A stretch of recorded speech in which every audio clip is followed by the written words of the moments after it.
Hello, everybody. Welcome to another episode of Yarns with Andy. Today I've got Andrew Eagles from the Green Building Council, and we're going to be exploring all about the Green Star, Homestar ratings in New Zealand, the energy crisis that we're currently going through, and a lot more with statistics involved.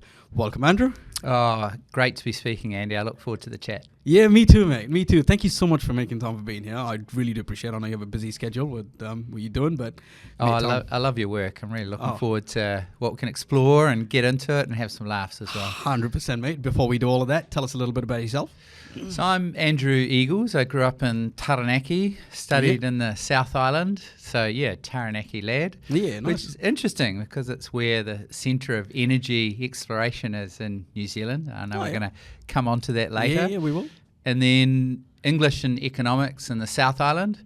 And then I worked as an official in Wellington before 13 years in the UK. Yep. And then back here to contribute to making Aotearoa a really great place. Yay. Go you, mate. What were you doing in the UK? So I was working across construction and property for government, overseeing the quality of new build homes largely.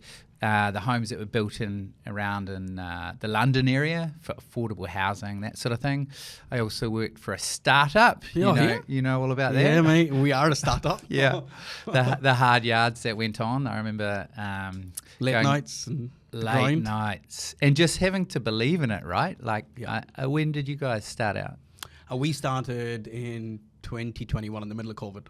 Wow. So I quit my job in Fletcher's. One funny story, actually.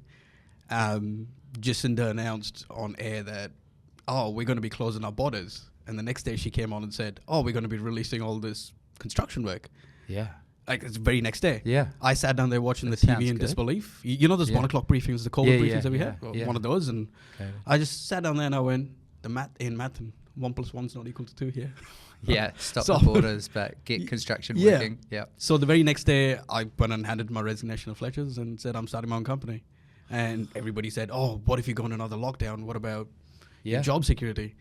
I said, you know what? Fuck it. If I don't do it now, I'll never do it. Yeah. And I had a 3-month leave-in period. And I said, I've got 3 months to plan. I'll figure it out as I go. And what could you see at that moment when you realised that the maths wasn't mathsing? Why did you quit then?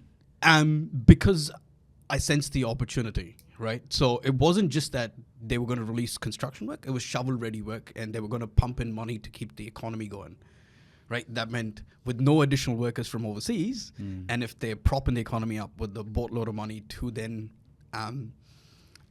keep the economy afloat, when there's no other better time to start a consulting company. It was clear as day in my... Yeah. And I could see it. Yeah, because they need efficiencies because they can't get extra workers. Yeah, that's really good insight. So that was the fundamental basis of actually setting up the company. But the problem was I started the company and I started working in a startup world.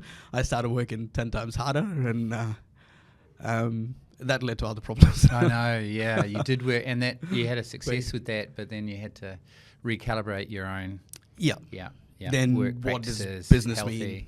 mean? Yeah, your health, then your mental health, more so, working long hours, then how much time do you spend with the family, and I was pretty absent. Yeah. Working. So I've gone through an interesting journey. So we've been around for 5 years now. Yeah. Team's now at 10 people strong. Yeah. I've been through some of that, not as much as you. I love hearing about your journey, and there's some clear things that can really help, right? Like boarding school's really good because then your kids move. No, I'm kidding. That's a joke. You know I went to boarding school, right? I know you went to boarding school, but if you're facing these challenges, this is a joke. You don't send your family or your kids away. A better solution is to find a better work-life balance so that you have more time with your family. So I got a mental health coach to help me through this challenge. Yeah, I know. So special. I got a mental health coach, Drew Knowles, to actually help me work through all of these issues that I was going through. He broke me down and built me back up mentally, so I'm in a much better mental health state now, thanks to him. Yeah, it was great that it worked so brilliantly for you straight out of the gate, because some people... I know people in mental health, and sometimes it takes a while to find someone that works for you. Yes. But it was just so effective for you, wasn't it? Yeah, I didn't sign on Drew immediately or anything, but it was, we went for a walk up One Tree Hill. We had a good chat, and I said, I have no idea what this guy fucking does. It took me a while to realize Yeah, what he yeah. does and what he was offering and what I needed Yeah, of to course. pair both together. And Yeah. and then 6 months later, I said, "Oh, he's the guy I actually needed. Fuck, he was there all along." And we started working together. And I still remember the second session. I was curled up in my chair and I was about to cry. Wow. I almost fired him. I was like, he was going places where he wasn't meant to go and making me very uncomfortable. And all he said was, "Trust the process, Andy. Trust the process." And I said, "Fuck you, Drew. I don't want to fucking trust the process right now. You're making me very uncomfortable." It was good. It was good. It was good. And that was necessary to get through. Yeah. It's part of the reason we have a journey. We have an amazing team now. Like, Yeah. I reckon we have the best planning team in New Zealand. Yeah. I'm not like boasting here. Yeah, I but really just- like the work that you and Blair do and how you can deliver such efficiencies for people.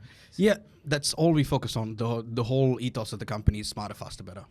Yeah, we're a data-driven company, and we'll always put data first before any emotion. Like, construction's a very emotional space, right?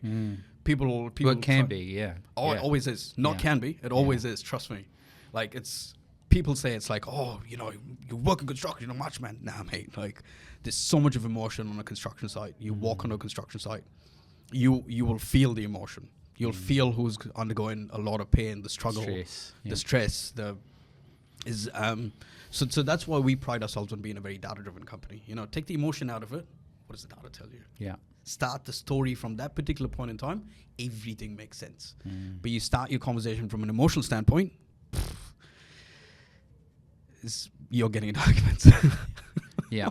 Yeah, it's great to have that data and look for those efficiencies and Yeah. how you can deliver things faster for people, but still high quality. No, Yeah, I think yeah. it's really impressive. Yeah, thanks, man. No, I appreciate that. Sorry, we've gone on to me now. We're That's talking about all right. you. Yeah. Yeah. So So where back to were you. we? Yeah. Back So to you. then I came back to New Zealand and I've been contributing to the Green Building Council. Yeah. Healthier energy efficiency, energy resilience for New Zealand, and better buildings, less impact. Yeah. So where does that passion come from for you, Andrew, just personally? Well, I guess I was thinking about how could I contribute to New Zealand, this amazing country, this motu that we've got that does such a wonderful job in bringing out special people and our kids, right? I think New Zealand's really special. And what I got passionate about... One of the world's best countries, I'd say. But I mean, I I'm agree. I agree. Yeah, I was in London and I wanted to bring my kids up here because it's such a quality of life. And what I thought is a real nexus, a centre point for delivering good, healthy families and better businesses and a better future is buildings that are efficient, that cost less to run for businesses, so businesses have lower cost, healthier places, so people are happier and more efficient and more productive. And then if their home has less mould and is efficient, they're going to save money and they're going to be healthier. And that's at the heart of what we do at the Green Building Council, help the sector deliver that. And that means healthier, happier tamariki and mokopuna, all those lovely kids running around. It means happier and healthier parents because they don't have to take time off with snotty-nosed kids. And it means businesses that are more competitive and efficient. And it also helps at a strategic level for New Zealand to have energy that they can actually deliver, right? And so there's a strategic piece as well. So I think So what you're saying is everything starts at home. A healthier home then has multiple efficiencies all throughout society. Yeah, it does. Yeah, and buildings too. I think good building can deliver for business and lower running costs as well. So what do you specifically do for the Green Building Council? What does your job entail? So I'm the chief executive, and so sometimes people interpret that as I'm running the business. Sometimes I feel like the staff are helping running me, keep me in line. But I know the feeling, Andrew. I know the feeling. You know the feeling. Yeah, so the strategic direction, I work with the board on strategic planning. I front media. And I also help with key significant clients like the listed property entities and some of our largest business ventures. Yeah. Yeah, that's really cool. Really cool. So let's just get straight into it. Yeah. What does Green Star Homestar mean? Just great. Okay. What does it mean? Like Yeah. for anybody that's listening, what does it actually mean? Like, Yeah. So when we everybody's heard the terminology. Yeah. I don't think everybody understands what it means. Exactly. So they've heard the term, but what the hell is it, right? Exactly. So when we were created, we said to the sector, we said to builders and developers and engineers, we said, what do you need? And what they said is, we want a way to verify, to confirm which buildings and homes are high quality, sustainable and healthy. Consuming less energy. Consuming less energy. Yeah, that could be a factor. Yeah. Less waste material to the landfill. Yeah. Healthy. Is that through the construction process? Through the construction process, exactly. Yeah. I know you're really hot on that. And so what we did, we said to the sector, okay, well, let's create those tools. And we went out to builders and developers and engineers and we said, what should we measure? Yeah. And out of that came Green Star and Homestar. So now, from the feedback, people said you want an energy efficient home and you want less waste to landfill. So we created a way to measure that, right? So, for instance, if you're 30% less energy use, you get a certain star rating, that type of thing. And we create that standard with the sector. So Green Star is that standard for buildings, non-residential buildings, so not homes, but offices, retail, commercial properties, and Homestar is that standard for homes. Interesting, so, right. The homes. Do they measure the same thing? Yeah, roughly. Almost, so yeah, it's, give or take. Right. Give or take, yeah. Because obviously you're not going to have all the equipment that you've got in a commercial building in a house, right? So yeah, that's true. We do still measure how much energy is used for heating water and heating the space, but you're right, in a commercial building there's a lot more attention to the heating and ventilation system, those types of things. Yeah. And, so probably hence the difference. Yep, hence the difference, yeah. And then we do have tools for when they're built, after buildings are built, to measure how energy efficient they are when they're in operation, and we run those on behalf of central government. Ah, cool. Yeah. Yeah, interesting. So can I ask you, what are some of the specific things that you are actually measuring? Yeah, perfect. Okay. Yeah. So we've talked to some of them generally. Yeah. So waste to landfill. Waste to landfill, that's cool. So we're wanting to reduce that. We're measuring things like air quality in the building. Yep.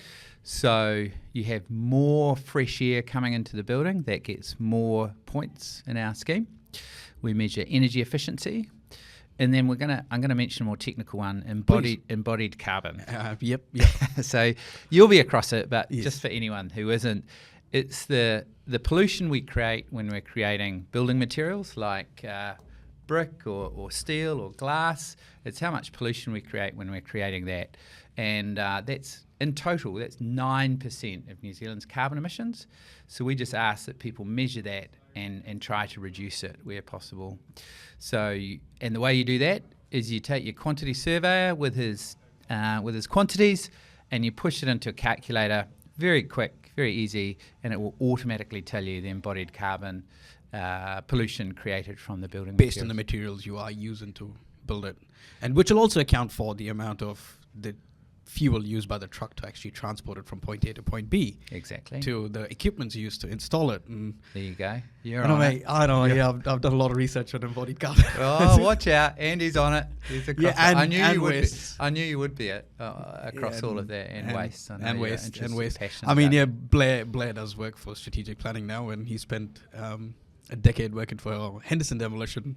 Ah, so awesome. So we have a waste expert working for us now in a controls and planning company. How bizarre, but yes. Yeah, I know Blair is so across this, and we've been really excited because working with the people who collect up waste, we've created new methods of auditing their waste streams, so as to better reward those who are doing leading work. It's just been in the last year we've done that. Oh, cool. Now I want to ask you something very specific. So Yeah. how are you measuring these? So I know you do deal with the policymakers, but you're also a very data-driven person. Yeah. I want to dig into the data. I guess the other people can care about the policy a bit more than I care about the data. So how are you measuring these? Well, so there's different ways of measuring different things. 100%. For instance, so with waste, for instance, it's waste per metre squared. So it's Of built-up area? Of built-up area, Yeah, that's okay. right. Yep. So that's an illustration. With air quality, it's the air quality above and beyond the building code minimums. So people will say, if you look at, say, some buildings on Fanshawe Street, where they might say we're 100% beyond the building code. With energy efficiency, it's the carbon emissions per kilowatt hour, I think. I need to check. Carbon emission per kilowatt hour. Okay. Yeah, so how energy efficient your system is, but the key thing with that is to get off fossil fuels and then be energy efficient. So you want an efficient facade, an efficient HVAC system. What else do we measure? We measure acoustics. Ah, what do you measure? Thermal comfort. Yeah, right. So is that insulation? Yep, insulation helps, but we're also interested in noise not travelling between floors. Right. Which, and some of this gets quite interesting because as people go down a lower carbon avenue, people are securing lower carbon steel. Yeah. And they're securing lower carbon concrete, but some people are also using mass timber buildings. Yes. And so you can have... There's a whole library built out of mass timber down in Wellington. Yeah. Recently, yeah. Yep. And so sometimes walking through a building which has lots and lots of timber can create acoustic concerns. Interesting. Yeah. So what are these concerns in specific? Well, it's that people can more easily hear through the floors some of the noise. As opposed to concrete and steel. Yeah. Noise travels. Yep. So there's ways to deal with that. Like you can have membranes to stop that noise travelling so far. But it's interesting in that situation that going further in one area, embodied carbon, is leading to something needing to be done in another area, acoustics. So that's quite interesting. Daylight hours, we're assessing how much in a modelling framework, how much daylight is likely to be in the building. So the more daylight, the better. People are more productive if sound is dealt with, thermal comfort, and if they've got great daylight. So those are some of the areas. Yeah. Yeah. Really interesting. Really interesting. So as a building owner, as a house owner, why would I care? Great question. Green Star, Homestar. Yeah. Okay. Why should I care? Yeah. Well, for three key reasons. Come on. One, you've got lower running costs in your building. So some building owners, we're saving them 30 to 60% of their running costs. So that can be hundreds of thousands of dollars per year. Number two, with buildings, you can sell your building for more. So you're saying I get better equity value because of a good Green Star Homestar rating? Yep. So does that mean the more stars I've got better equity in a way, sort of form? It does, yeah. So JLL, the real estate agent. Don't know them, but yeah, go on. Jones Lang LaSalle, they're an international real estate firm. Okay, cool. They researched if you're at higher Green Star levels, so 5 or 6, or even 4-star, you could get a sales premium of between 3 and 9% on the sale of your building. Really? 3 to 9%? Yeah. Of equity? Pretty decent, right? Mate, that's like 4 years worth of capital gains, 3 years worth of capital gains. Yeah. Just because you're Green Star efficient. That's right, on commercial buildings. On commercial buildings, right. Yeah. Okay, yeah. And then they also found a premium, not quite as high, but rental premium of 3 to 6.7%. So you're getting increased rental yield. And then, so the three things I'm going through is lower running costs. Lower running costs, yep. Better. So O&M cost, operation maintenance cost is low. Yep. Equity gain. And then finally, you can secure sustainable finance. And I know you engaged on this before. I know I might be jumping ahead. No, it's okay. But so this means, so if you speak to any of the large banks in New Zealand, all Australian owned, I might add. ANZ, ASV. Yeah, those guys. Kiwibank isn't? Kiwibank isn't. Yeah, and they are. They mind you, I have my mortgage at Kiwibank. Not that anybody cares, but I'm like, no, we keep it in New Zealand, mate. Yes. Yeah. So they are interested to provide incentives for green assets. So they'll often provide lower interest finance for buildings that are green. So I'll give you an example. Yeah. So we had one of our clients across their portfolio, they had 15 buildings that improved those buildings so they're more energy efficient. But you're talking only commercial, yeah? We're not This is talking commercial buildings. We're not talking residential here. We're not talking resi yet. Yeah, okay, cool. I'll come on to resi. Yeah. And so they put in their annual report, their sustainability report, hey, we hit 4.5 star neighbours ratings. 2 banks got in touch with them and said, we can provide you lower interest lending. They were already lending to them. And you can save considerable amounts because your buildings are now green. What did the banks care? Well, the banks care for a couple of reasons. A, for reputation, Sure. mana, and secondly, because they're being driven by a global initiative called there's a long word, Task Force for Climate-Related Financial Disclosures. So they... You've got to say that again, mate.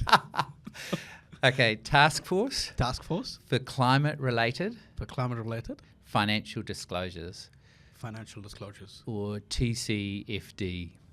Now, this is you remember there was a Paris Agreement? Do you remember that global Paris Agreement where government signed on to drive down carbon emissions? Yes. So this is like Was that, this- yeah. but for financial institutions. Ah, right. So globally, lots of the big lenders, the pension funds and people who run the world have said, we need to decarbonise our financial system, and they've launched this TCFD initiative. And this basically says, let's get financial institutions declaring how green they are and pushing to green their assets. So the banks will have a goal to provide more green lending and to green up the things they lend for. Yeah, right. And so, that's why when they're being more responsible, they're being more responsible. which is interesting, which is good. It's good. Yeah. Yeah. They need to do more. Yeah. And they need to market it more. Yeah, yeah. But it's a start. Yeah, it's a good starting point because they control the money, and if there's a cash incentive to get your buildings Green Star rated, why not? Right? Why not? Yeah. Well, I know you and Blair are so connected up and knowledgeable in the industry. I'd love to, at some point, we'll have a chat about how we could drive that even further. But With yeah, technology. Yeah, with technology. That's something I'm really, really passionate about, by the way, Andrew. Is Yeah. like, how can we use technology? Like in the last few weeks, we've uncovered a few more things since our first This, meeting. discussion. Yeah. It's like I'm mind blown already. Like I just see so many possibilities now. It's, forgive my French, but it's fucking insanity. Like Yeah, that's what's awesome. possible is just insane with good data, and we're now in the process of collating probably New Zealand construction's biggest data set for material usage, for production rate usage, production rates on Wow. site. But then how do you then expand that into embodied carbon? How do you then expand that into how much of construction waste is being generated? But we've got some really cool ideas on how we want to go about it. I don't mind talking about those few ideas now. Yeah. Just don't want anybody stealing my ideas, but Well, that's right. We might need to shut the door. Is, Nah, there, it's is right. there a door? I don't know. there's a camera lens we can put a cover on it. But Well, but- I mean, I'd love to know more. Nah, It's a really I'll exciting tell you now, area. I don't really care. This is better for Yeah. the industry, so Mm. everybody should get it. So let's say when you actually design the building, Yeah. yeah, I believe when you've actually gone through a building consent process, Yeah. is the best time to actually assess embodied carbon emissions and waste generation. Yep. Not when you start on site, Yeah. I agree. not when you're procuring material. Yep. When the design is complete. And I'm not saying 5 days from when the design is complete. I'm saying the day the design is complete and signed off for a building consent, right? Yeah. So that's so you go through 4 phases of design. This is typical. You go through concept, you go through developed, you go through a detailed design, and then you Yeah. submit your IFC. Then, Yep. then you get your IFC. Yep. So I'm saying at your 3rd stage of design, when you submit your building consent, ideal time, right? Cool. What you do is really, really simple. Your 3D model, yeah, we are going to, there is a myth that 3D models are really, really, really expensive. Yeah. It's That's right. bullshit, mate. It's fucking bullshit, right? It's not. It's way cheaper to get a 3D model built rather than going through your process of 2D sign-offs all the way through. Yes, there's a compliance process that goes through 2D, which we can't replicate at 3D. I understand that. That's okay. It's a challenge we've got to overcome as an industry, but that's not going to stop the process of calculating embodied carbon and waste. Yeah. amount of construction waste that that's goes right. to You should still be able to do that. Yeah, I agree. Okay, so process is really simple, right? If we can then categorize every single bit of material that goes into a construction site from the 3D model with the click of a button, which we can today, yeah, Great. all you've got to do is you've got to tag on to that and go, right, so let's work through a specific example here. You're pouring a floor slab, okay? What do you need to pour a floor slab? Yep, you need to box it, you need to form it, right? You need to put some Rio, and then you need to pour some concrete. And from the square meters of that, you can calculate the quantum of waste that is generated. Yes. Yeah. But you can do that from a 3D model because it's all formed in a 3D model. Yeah. Now all you've got to tag to it is additional data, or which we internally call data frames, right? Build an entire data frame for if this particular material is used at that amount of quantity, here is the calculation for waste generation. Why can't we automate that, Andrew? Yeah. I think that's a great idea. Yep, and at the start. So I'm not saying introducing additional processes. No. I'm saying Automate. utilizing the technology that we've got better to make better decisions and to help your Green Star Homestar ratings. Yeah. Yep. I think that's a great idea. And more products are coming out with robust embodied carbon data to which to feed a process like that. So, yeah, and it's not impossible. Yeah. And the technology already exists to do it. That's right. Yeah. And I think the more we can streamline things, like I know that you and Blair are so good at, I think the more you reduce barriers to better buildings and better results and better information, right? Yeah. So So that's the whole ethos of strategic planning, right? We're smarter, faster, better every day. Yeah, I like that. Yeah. Yeah. And we're always a data first company. Oh, I have a famous saying on my my website. You like this? Without data, you're just a person with an opinion. Yeah. Great. Love it. How true is that? Yeah, that's really true. Yeah. Anyway, sorry. So that's the whole idea that we'd love to explore and we'd love to go down the path of, standardization of estimate information. Yeah. Because once you do that, you understand the scope, and what else you can do with that is just mental. Yeah. And there are embodied carbon databases. Yes, huge ones. Off. Yeah. Huge ones. Yep. There's a exciting. lot of embodied carbon information, but there's certain variables that you can't account for as well. When I looked at it last, it's like, how do you know the source of where this material's actually come from? Is it come from Taranaki or is it imported from overseas? Yeah. That's right. And that actually informs the embodied carbon. So it's never going to be your perfect measure, but to do your first pass, yeah. And I think you're absolutely right, Andy. Like the more automated and quicker we can make these sorts of things, the more the industry is going to pick up and run with it. So 100%. that's the key. Yeah, that's what I love about your work. Yeah, it's automating it. Anyways, back to you, mate. Sorry, Yeah. we seem to keep going on these little tangents. I love these little tangents. That's great. It's good. Okay, so there's a myth in the industry, right? Getting your building Green Star rated or Homestar rated, like you said, Green Stars for commercial, Homestars for residential, is expensive and it's only for the elite. Is that true? It's not true. It's not true? It's not true. Why is there a perception in the industry that that's what it's really expensive to get Green Star rated and Homestar rated and to meet those benchmarks? Yeah, I think there's two things going on. Yeah. One is that we are setting out to slightly change how people design. So with a home, we want good ventilation in the home. Sure. And that's to drive the moisture out of the home so that families get less mold buildup. So it's really key. Yep.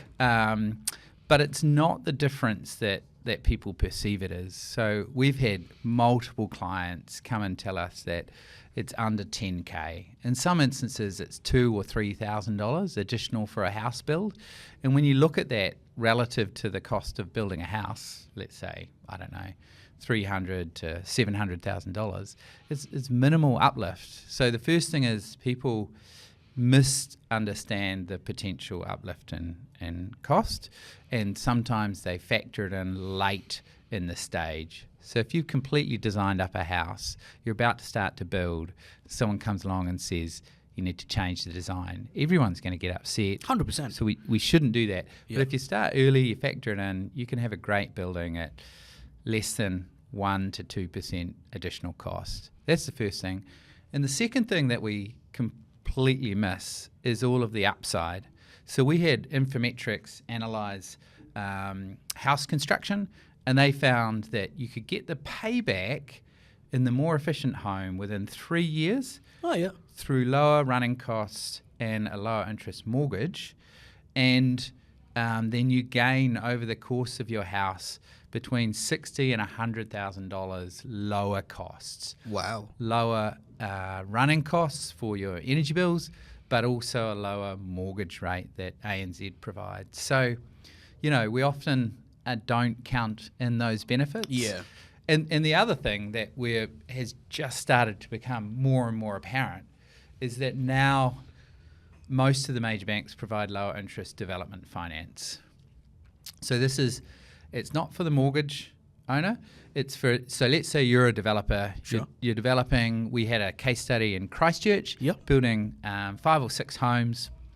A bank came to that developer and they said, we'll provide you lower interest finance for 5 years for you to build these homes. So that developer saved $40,000 per house for that green lending. Yep. And the additional cost for Homestar in this instance was about 9 or 10K Per house. per house. Yeah, right. So per house, $30,000 saving. So technically, he actually recovered his cost within year one. He recovered it. Yeah. And he made another $30,000 profit on top of that. Exactly. Yeah. So it was 5. That was 5 homes. He was up $150,000 on his. Yeah, right. his That makes a huge difference for a developer, doesn't it? It's really, and what we're excited about is hopefully that means he can build more projects and he can get more homes built in areas where it might be harder to achieve. So and better quality houses, more importantly. And better quality. Yeah, exactly, Andy. I couldn't have said it better. Yeah. So let's get out there and talk about these. We're really happy to help anyone who's looking to build residential. This is real. Yes. We're talking to developers now about these projects, and the banks are really interested to get engaged. They like that the homes are healthier, that the developer has less cost, and also there's that opportunity with the mortgages. So for general people like me, Yeah. how would we get involved in what you're doing? Yeah. So there's 3 key ways, I'd say. Yeah. One is Everything works in 3s. 3. Yeah. That's interesting. Everything works in 3s. Yeah. Yeah. So one is if you're building new, you can ask your builder or developer for Homestar. Yep. Because that will ensure you get a quality home. The second is if you have an existing home, we've got a free tool anyone can use to check how healthy and efficient your home is. It's HomeFit.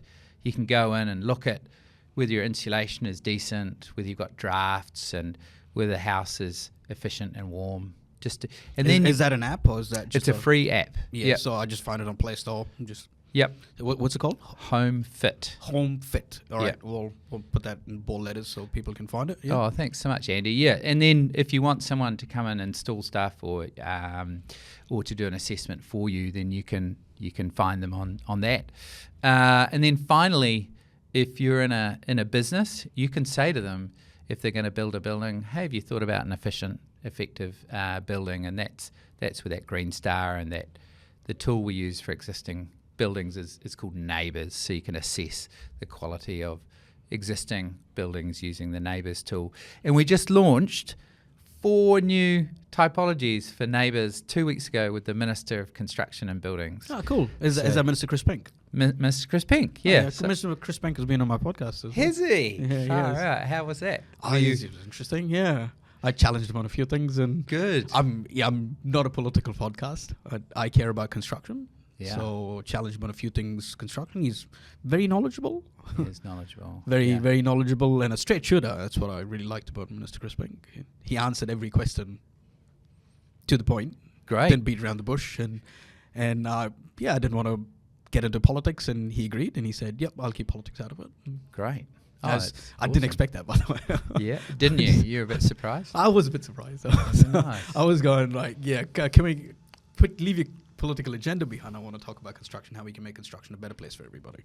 Brilliant. Because that's all I care about. Yeah. And that's all this podcast is all about. Yeah. Well, when I saw him last week, I was really chuffed. He said that He's moving into cabinet. I congratulated him on that. The thing he was most happy about, he said to me, was that he was keeping building and construction. So I do think he's really knowledgeable. He's really passionate about it. We're the biggest sector in New Zealand. Did you know that? After farming. Yeah, I would challenge that. Oh, yeah? Really? Yeah. We are the biggest sector? I thought it was dairy and farming first, then it was us. Yeah. I could be wrong. Yeah, I'll send you some figures. I think we can challenge that. So I love the fact he was passionate. And so we were launching 4 new typologies for neighbours. So neighbours is for existing buildings. That's right. Assess Green Star rating, correct? Well, to assess how energy efficient they are. How energy efficient you are, not to get the rating itself. Okay, that's right. Okay, yeah, cool. Yeah. So Green Star is for when you're building new or refurbishing. Yeah. And then you've built the building, right? And so maybe 1 or 2 or 3 years after you've built it, you want to assess how energy efficient it is. So you use the neighbours tool. Neighbours tool. And now we can assess. So it's HomeFit and neighbours. That's right, for existing. Yeah. So great. I have a very basic question. Yeah. I think I know where this is going. You do? Yeah. How would I even get Green Star rating or HomeStar rating if I wanted to? I'm a homeowner. Yeah. So I live in Hobsonville. Yep. I've lived in that house for 5 years. Yep. I don't know how to get HomeStar rating, Andrew. I'll be honest with you. Like I have no idea. Yeah, and that's because and I work in the sector. Yeah, right? of course. Yeah.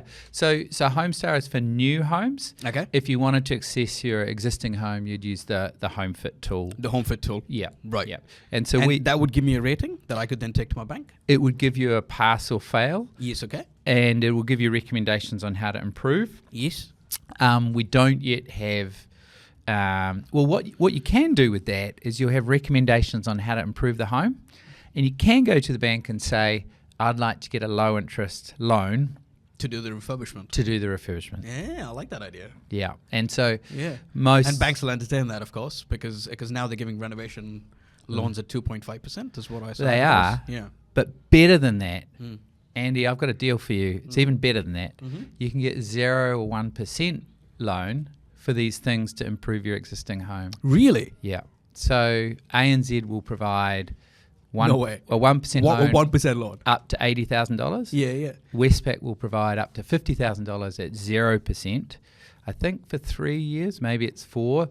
And BNZ, ASB have similar offers. They're called the top-up loans. Yeah. Where you can, so it's improving the health of your home. For low interest loans, and at the end of that period. So why aren't all the Kiwis grabbing onto these opportunities? Do they just not know about it?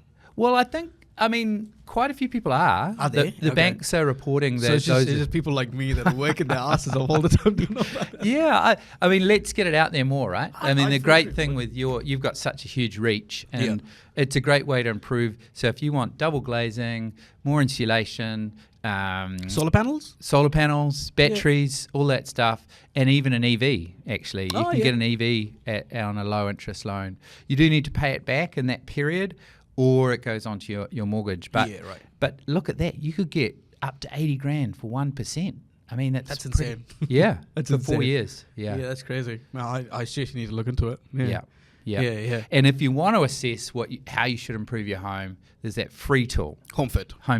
Yeah, HomeFit. Remember, guys, it's HomeFit. Got it. Boom. We'll get you some links. I'll grab it off. We'll just Google it and put some links on the videos so you can grab it. Lovely Tala here will sort that out, I'm sure. Yeah. Thanks so much. She's already written it. That's cool. Yeah. Okay. Cool. Now that we are on the energy, I'd like to move on. Unless you need a break, are you okay? No, I'm pretty good. Thank you. I'm pretty good too. We'll carry on. So energy consumption in New Zealand. Yeah. I know this is something you're looking into very keenly. You're passionate about, and I just had Andrew Greenwood last week on the podcast, and we were talking about energy consumption in data centers, and with AI becoming a big thing, and not just AI, it's just use of technology becoming a big thing. It's not that AI is contributing to, it is contributing, but it's just even your Google Maps. When you open up your Google Maps, you look at a phone message, it's still querying something in a data center. So our use of technology and our dependency on technology is demanding more power. Exactly. Yep. Yeah, that's right. Yeah, and actually we're looking at data centers at the moment. Are you? Yeah. How much power it consumes? Or what are you looking at from a data center perspective? We're looking at the potential of creating a sustainable data center certification model as they have done in other countries. So how do you reuse the heat that's actually produced from a data center for other purposes? That type of thing, yeah. And Am actually, I taking it one step further? Or? No, that's great. Yeah, Okay. and actually, when I was in the UK, I went up to northern England. Yes. There's a data centre about 50 metres from a large housing association head office. They had about 120 staff, and the heat from the data centre was providing, the waste heat was providing the heating for the housing association, 120 staff office building. I loved it. Yeah, because currently the heat produced from data centers, I don't think anywhere in New Zealand we do anything with. No, that's right. There's a big opportunity. There's a huge opportunity there. Like there's I could be wrong, but all the data centers that I know of, I don't think they do anything with the heat discharge, which is quite a lot of heat, by the way. It's huge. It's huge. It's a huge potential there. But yeah, so energy consumption. Yeah. Trends of energy consumption. What are you seeing out there? What do you think New Zealand will look like in, 2035? Yeah. Well, so the single biggest challenge for our country at the moment is that we have a really steep cliff of drop-off in local gas supply. Okay. So the gas that we've used for decades and decades from which we used to get domestically from New Zealand on land or sea is running out, and it's running out fast. So we need to think about how we can use that more efficiently, because manufacturers and industry in New Zealand are going out of business because they can't access it. So there's people who can't yet transition to electricity, people like the wood processing factories or others that need a high amount of heat. And if you can't electrify that, you need gas. And so they haven't been able to access gas at prices that work for their business. So there's very good research showing 50% of large gas users have either fired people, shut their factories, or postponed projects or shut down completely. Due to lack of energy. And it's had over $5 billion worth of impact to our GDP already. Oh, wow. And we're losing thousands of jobs. And what we looked at the New Zealand Green Building Council is how could we contribute? And it turns out that currently 15% of all gas used in New Zealand is in buildings and homes, and 23% of all electricity.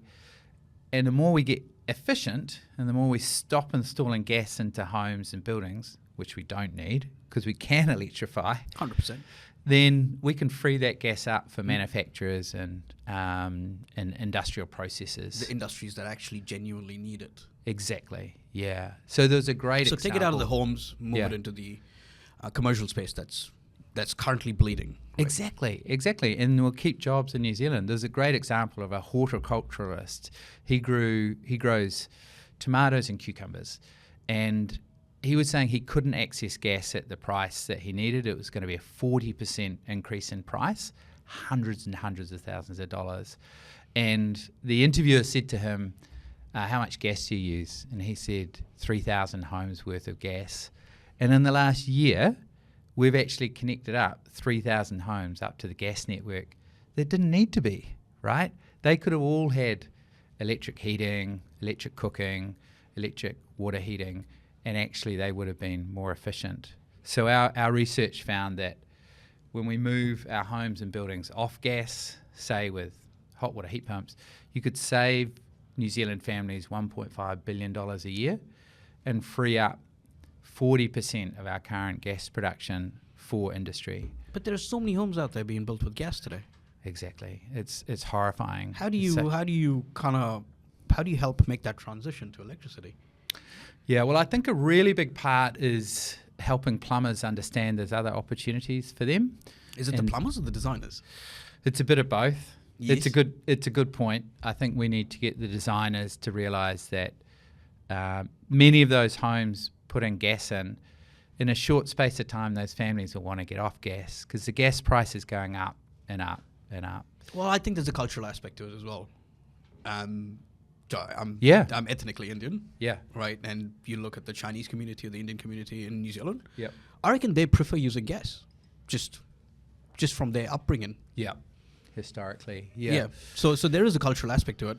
I can speak to that. Because, Yeah. Of course. Yeah. Because my missus would turn around and say, I prefer a gas stove over a electric stove for cooking any day. Like, how do you change that? Like, I mean, I could explain and educate and say this is why we should move to electric, and we need to.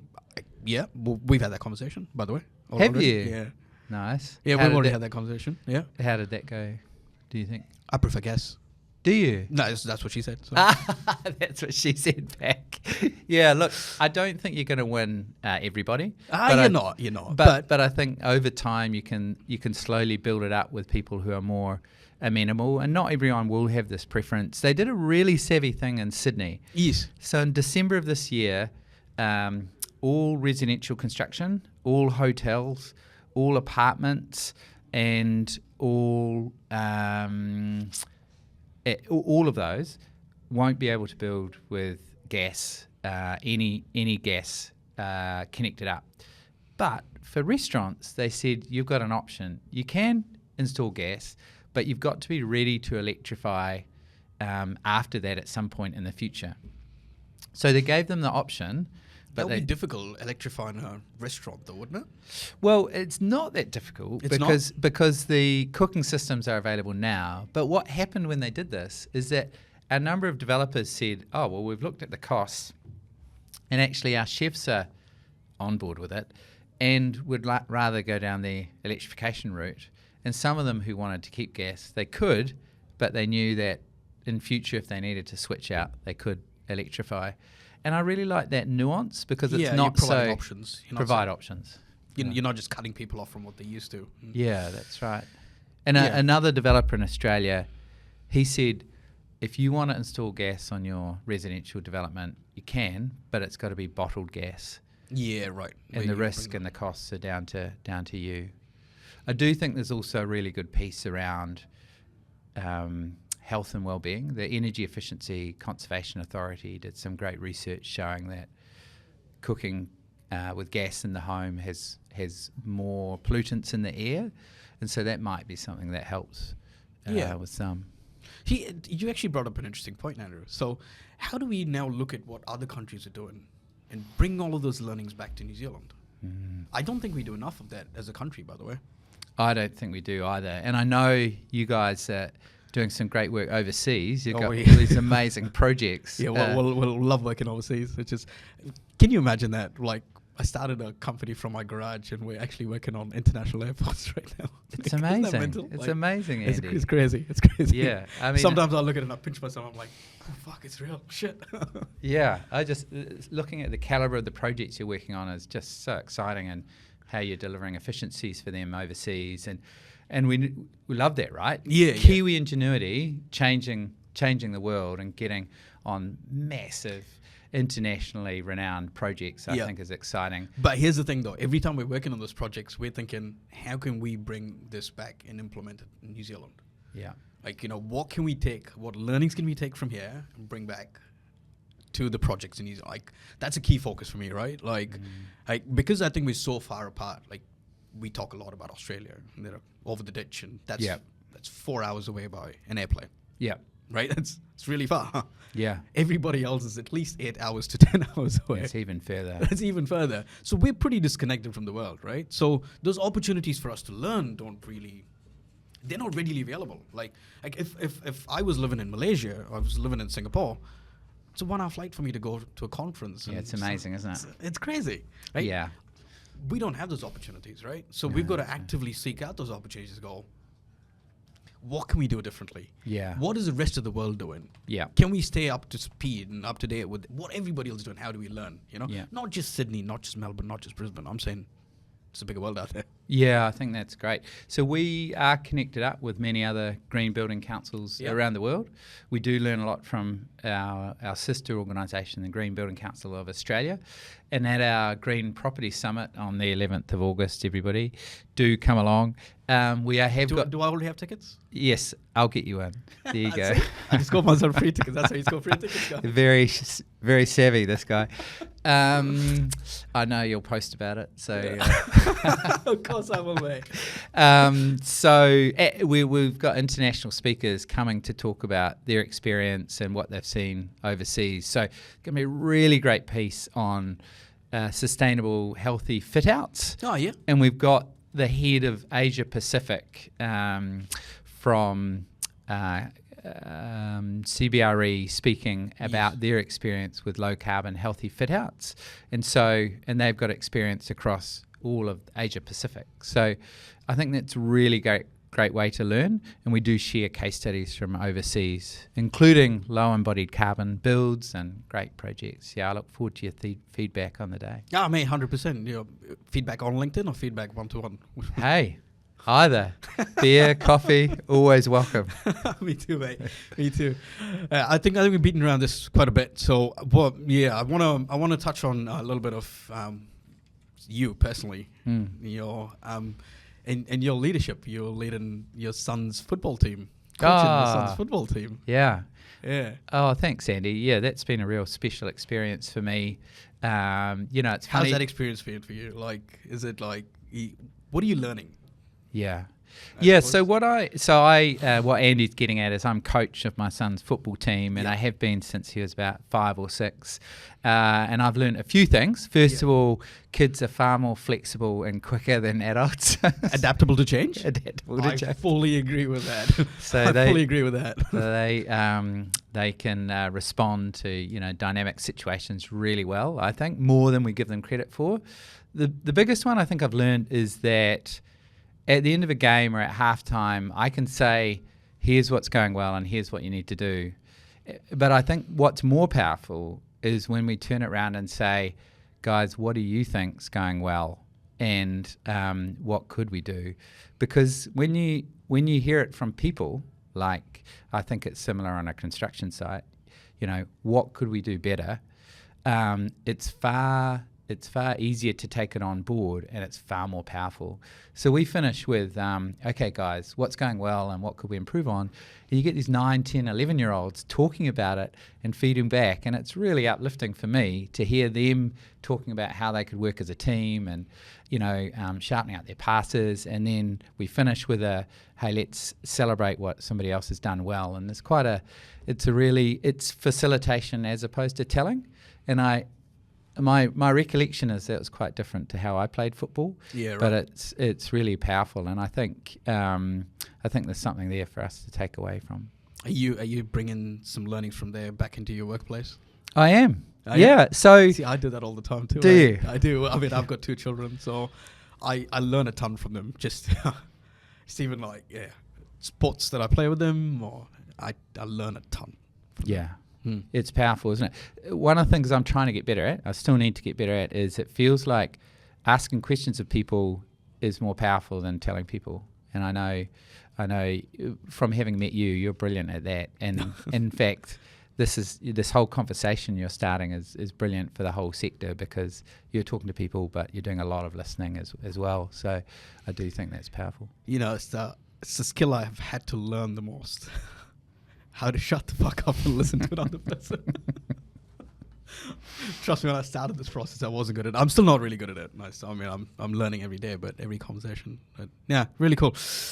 Andrew, thank you so much for this entire conversation, mate. Like, it's quite valuable, and I think the sector does need to understand more about Green Star, Homestar, and come on board. And your time explaining what it is, on getting people to understand what all of that means, why it's important.